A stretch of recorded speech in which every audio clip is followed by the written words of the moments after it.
नमस्कार, मैं आपके साथ मोहम्मद सुफियान। दिल्ली में भारतीय जनता पार्टी तो सरकार बना ली है, लेकिन बीजेपी की तरफ से अभी तक सीएम फेस को लेकर ऐलान तक नहीं किया गया है। और जो 20 तारीख को लेकर चर्चा हो रही थी कि शपथ ग्रहण होने वाला है, तारीख तो वही है, लेकिन टाइमिंग में तब्दीली कर दी गई है।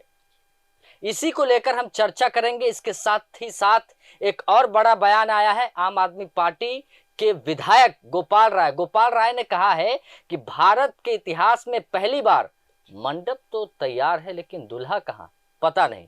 इसी मुद्दे पर खास चर्चा करेंगे और इस चर्चा में शामिल होने के लिए दो हमारे सहयोगी मौजूद है, मोंटू कुमार और ये सचिन कुमार। सबसे पहले हम जानेंगे मोंटू कुमार से, इस बार बीजेपी की रणनीति सीएम चेहरे को लेकर क्या है। अब तक सीएम फेस का ऐलान नहीं हो पाया। जी देख सकते हैं विधानसभा चुनाव के नतीजों के बाद से सीएम का जो फेस है उसको लेकर काफ़ी चर्चाएं चल रही हैं। कई नाम निकल के आ रहे हैं, लेकिन देरी भी हो रही है।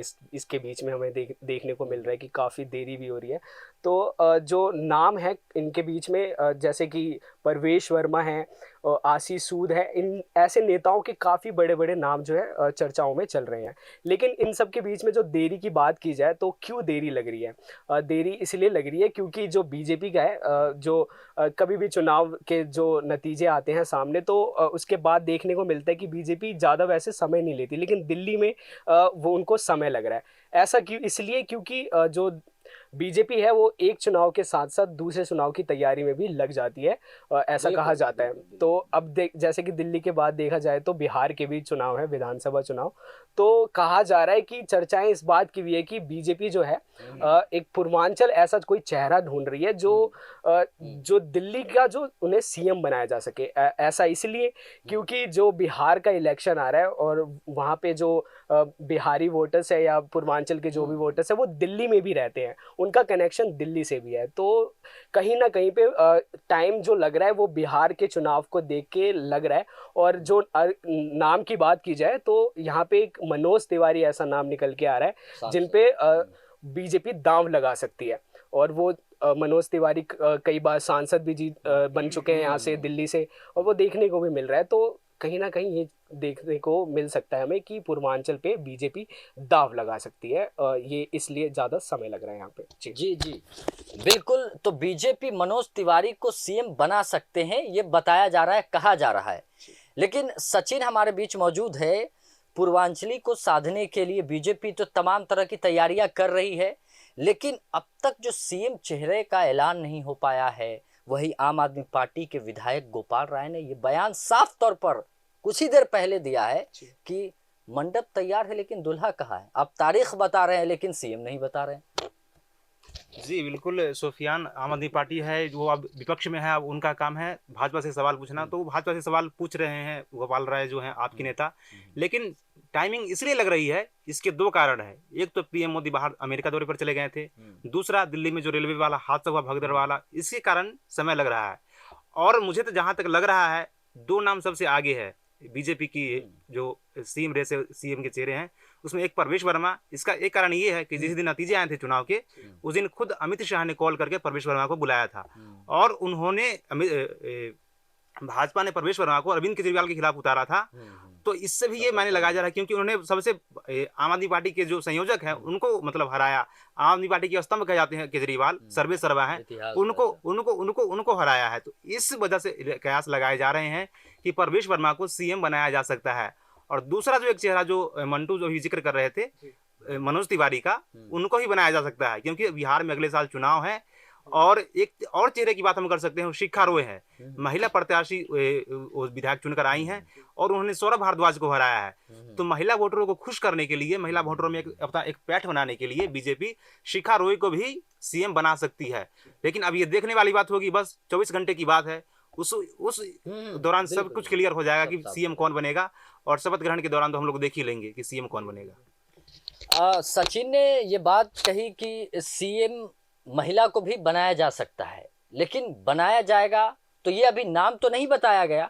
लेकिन एक और सवाल उठ रहा है, क्या भारतीय जनता पार्टी जातीय समीकरण के हिसाब से मुख्यमंत्री बनाने जा रही है, इस पर आपकी क्या राय है? देखिए, जातीय समीकरण की बात करें तो दिल्ली चुनाव के दौरान भी काफ़ी देखने को भी मिला था कि पूर्वांचल का काफ़ी मुद्दा उठा था जातीय समीकरण के अंदर।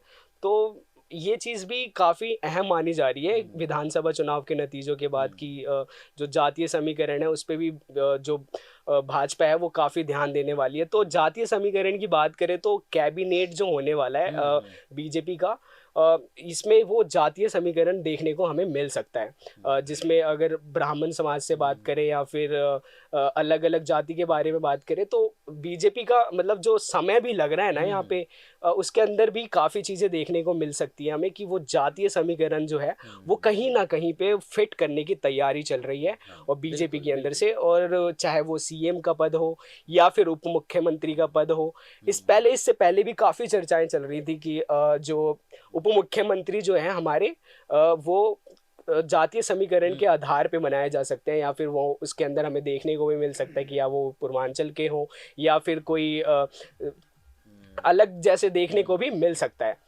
जी, जातीय समीकरण को लेकर भी अभी मोंटू ने बात की, लेकिन यहाँ पे एक और सवाल ये उठाए जा रहे हैं कि अब तक जो सीएम चेहरे का ऐलान नहीं हो पाया, इसके पीछे जो विपक्षी दल है, जो भारतीय जनता पार्टी के विरोधी दल है, वो ये कह रहे हैं कि अंदर गुटबाजी हो रही है। इस पर क्या आप अपनी राय रखना चाहेंगे, क्योंकि चुनाव को आप बहुत पहले से कवर कर रहे हैं, देखते आ रहे हैं?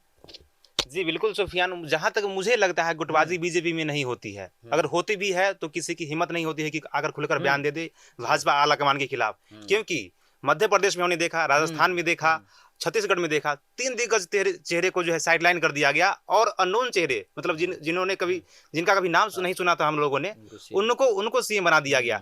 तो भाजपा में तो मतलब जो आला कमान ने जो तय कर दिया वही फुल एंड फाइनल है, उसमें तो कोई दो राय है ही नहीं कि उसके खिलाफ कोई बगावत कर दे। इस जहां तक दिल्ली में सीएम की बात है, तो दिल्ली में जो आला कमान तय करेगा वही सीएम बनेगा, चाहे वो कितने बड़े चेहरे क्यों ना हो। शिवराज सिंह चौहान को देखा मैंने, उनको हटा दिया गया, केंद्र में बुला लिया गया।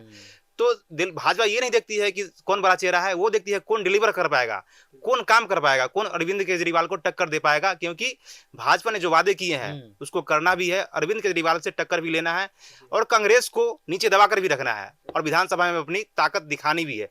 तो बीजेपी इन सारी बातों को ध्यान में रखते हुए वो चेहरा तय करेगी। बिल्कुल। तो सचिन ने कहा है कि बीजेपी आला कमान कभी भी छोटा हो या बड़ा हो, वो चीज बीजेपी नहीं देखती है। लेकिन क्या बीजेपी अगर इस बार सीएम को लेकर अंदर खाने में घोषणा तो कर चुकी है, अनौपचारिक ऐलान है, लेकिन औपचारिक ऐलान करना भी बाकी है। लेकिन सचिन और मोंटू इन दोनों ने जो जवाब दिए, इन जवाबों को लेकर आपकी क्या राय है? क्या दिल्ली में महिलाओं को सीएम बनाया जा सकता है? क्या जातीय आधार पर सीएम बनाया जा सकता है? या फिर पूर्वांचली को साधने के लिए बीजेपी कोई सीएम फेस को उतार सकती है? लेकिन इस वक्त जो चर्चा ज्यादा है वो है आशीष सूद, प्रवेश वर्मा, और इन्होंने कई नाम लिए, उनको लेकर चर्चाएं जोरों पर है। लेकिन 20 तारीख को यह तय हो जाएगा कि दिल्ली का सीएम कौन होगा। हालांकि बीजेपी ने अभी तक ऐलान नहीं किया है, लेकिन आपको हम इस बारे में लगातार अपडेट देते रहेंगे, जानकारियां देते रहेंगे। फिलहाल नमस्कार।